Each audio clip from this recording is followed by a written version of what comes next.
Would you believe it? I saw my old friend Struthers back in the club. He hadn't been here since his marriage. It was her second marriage. And all the club members had felt distinctly unwelcome at his flat when his new wife had appeared. And there had been a relief that had been felt all through Club London when Struthers and his wife had relocated, I think it was to Essex. They gave me an invite to stay, but it wasn't particularly gracious, at least on her part, so I felt no inclination to follow it. But would you believe it? I saw him yesterday. He was ashen pale. I asked him where his wife was, and apparently she is currently staying at the Ritz, at some suite they keep for matriarchs there, and has given him permission because she sees that his nerves are shaken, to visit us in the club, and even, perhaps, she says, stay a night or two. Well, I took him for a drink, seriously, and he had a story to tell. It began, he said, 2 weeks ago. They had moved to their new house in Essex. He had sold up in the city. He was worth a packet. And I got the impression, although I was never told, that his wife was also not poor. Certainly, they bought a sizable estate. It was late Elizabethan, all white and black. You know the kind of thing. And then reworked in the Jacobean period with a little annex from the Georgians, and no doubt the Victorians had their say. And certainly Mrs. Struthers moved with big ambitions. She was going to build a new annex, and she was going to change the garden entirely. And when he said the word garden, he shivered, and I said, yes, I know. Gardens. Keen gardeners can be terrors about them. And Struthers said, no, it was not that. I did not mind the fact that my wife was very keen to organise. I remember 2 weeks ago I came down. It was a bright sunny morning. And I was suggesting that I might go to the links. And she said, how could you do such a thing? You know I need you to organise Mr. Collins to clear that patch of land which is all box and bramble to make it into a rose garden. Well, if truth be said, it wouldn't be a good rose garden. It's north-facing. It had been left for a reason, but my wife had a bee in her bonnet, and there was no point gainsaying her, not until she realised it herself. So I pretended to be terribly keen. What's there now? I said. Oh, just rubbish. There's the remains of an old building. You know, I took you there the other day. I didn't really remember it, but I knew where she must have meant. There's a privet bush and something behind. So, mid-morning, I took Mr. Collins out, and we had a look. There had clearly once been something like a summer house there, on this cold north face of the house, and all that was left was a few benches and a very, very stout oak pole, which was badly scored. And I told Mr. Collins he must clear the privet, which he was happy to do, and the brambles, which he said his lad would do, and then clear the rotten seating and that pole. No, I'm not sure about the pole, said Mr. Collins. That pole will be wanting digging up. It's been in there many a long year. And he showed me by lending all his very considerable weight and strength against the pole. I could see what he meant. It was old oak, stronger than iron, and who knows what it was in the ground. Well, anyway, I told him that it was his mistress's orders and that he must do it before the end of the day. And I left it at that. Well, my wife agreed that I could go golfing unless I wanted to order fabric, which I didn't that afternoon. And I came back just as I thought Collins would be clocking off I agree that I think that is the correct phrase. And I went to see him.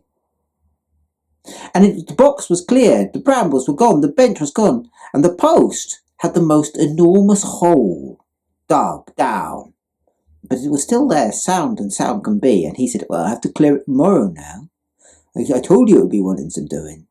It'll be done by tomorrow mid-morning. Tell the mistress that. Well, I did. And she wasn't pleased, but as I said, as the people weren't coming with the roses till a fortnight's time, it didn't really matter. And she had to agree. But she didn't like the principle of the thing, she told me. Well, I went to the garden after lunch the next day. I'd been busy all morning choosing curtains. Choosing curtains. It's a very important job for my wife.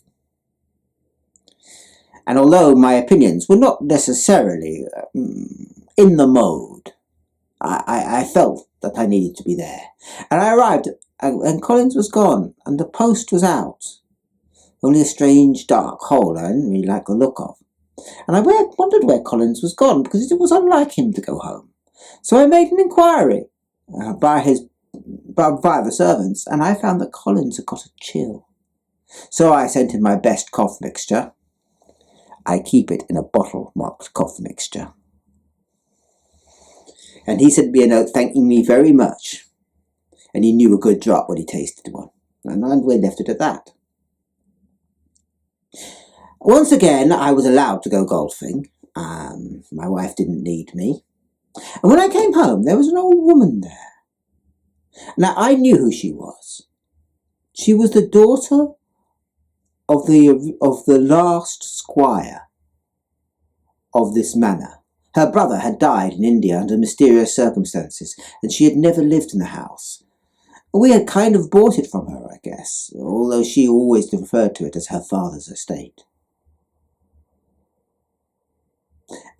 And she had told my wife a very queer story, something about the post. She didn't tell me what it was till later, but I think I will tell you it now. Please do. But how, when she was a youngster, her and her brother had a dark romance about the post, when it had been part of a summer house, not needed for the building, just set in it. How neither of them liked to be there after dark. How one time her brother had disappeared, and everyone had looked for him until at last the gardener had found him in the summer house, asleep, dead asleep. And how, when he had woken up, he had screamed and said, "Where is he?" And described something appalling. A bully on a bench, screaming, screaming, screaming. A man in fear, pleading, pleading, pleading, and a rush of pain. A very strange dream for the boy, who, as far as I could gather, was 6 years old. And that had only confirmed their hatred of the place. My wife showed me score marks on the pole, as it lay on the ground, that she said the old woman had made when a child with a pair of scissors. "Do you know what she said?" said my wife. "No." That one time she made those score marks because one time she went to listen to the pole, sometime after her brother's experience, and it seemed to say, "I'll push you, Bull, I'll push you, Bull, I'll push you, Bull," in a nasty, creepy voice. And therefore she scored it. Well, these funny customs indeed, said Mr. Struthers. Funny, funny, funny. Didn't feel funny the next morning, though. But you see, I am usually a deep sleeper.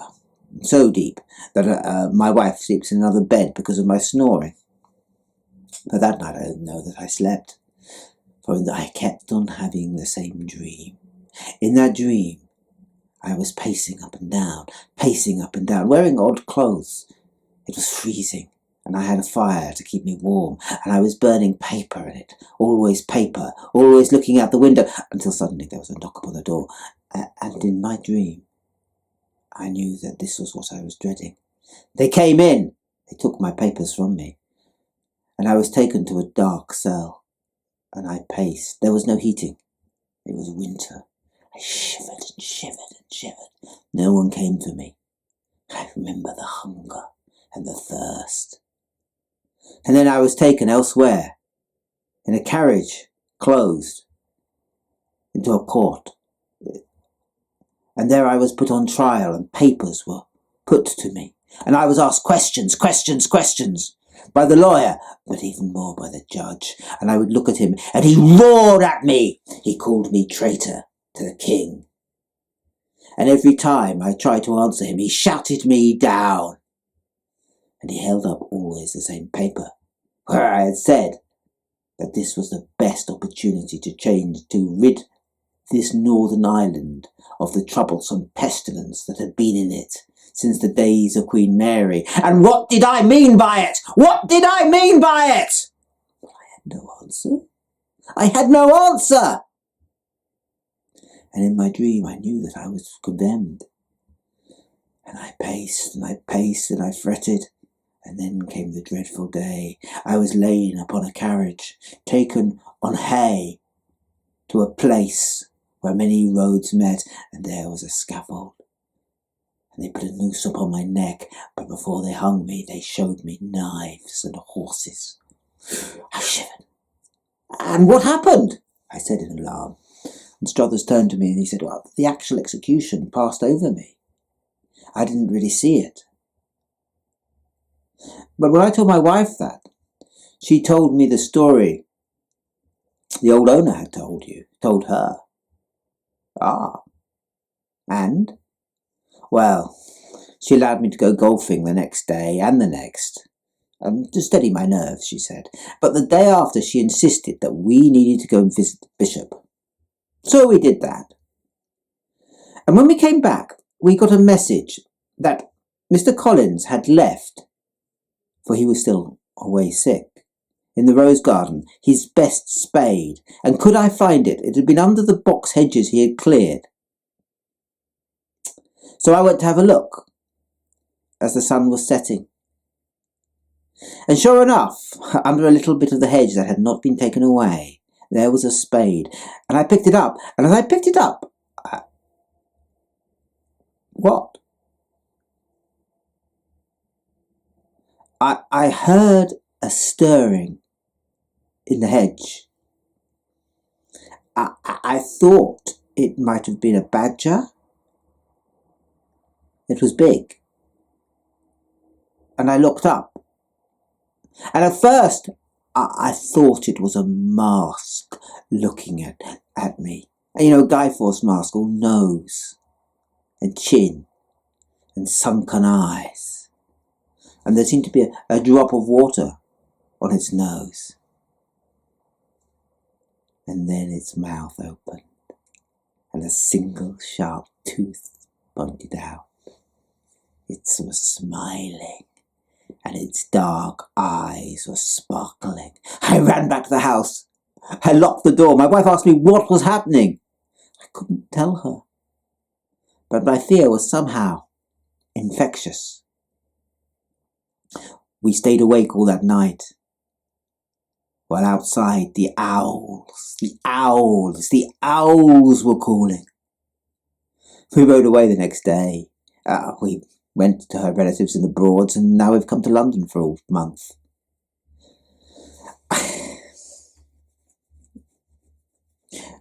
And I looked at Struthers and I said, do you want me to go and find out what is happening? And he thanked me. And I rode down to Essex and I talked to the vicar, and the vicar said, well, yes, that's what the country people say. That the judge, Scroggs, was buried there after his disgrace, and that his unquiet soul, still all tormented by all the souls he had sent to the gallows during the great trials, haunts the place. That's why a predecessor of mine said, laid on his body that post, and knocked it in. It's in the parish records. Written in Latin it says, and now he lies quiet, the post is deep. 18th century Latin. I wondered at it for a while. and the country people were all aghast when you took the post out. But have you heard nothing? Seen nothing? No, it's fading. I thought it would. At first there was the sound of owls calling in the night. But they're going. I think the evil will be gone within a month. Tell Struthers he can return safe and sound. So I left the good vicar and went back to the club. You can be sure, before he was taken off, before his wife carried him back in triumph to Essex, we gave old Struthers the best month I think he'd ever had.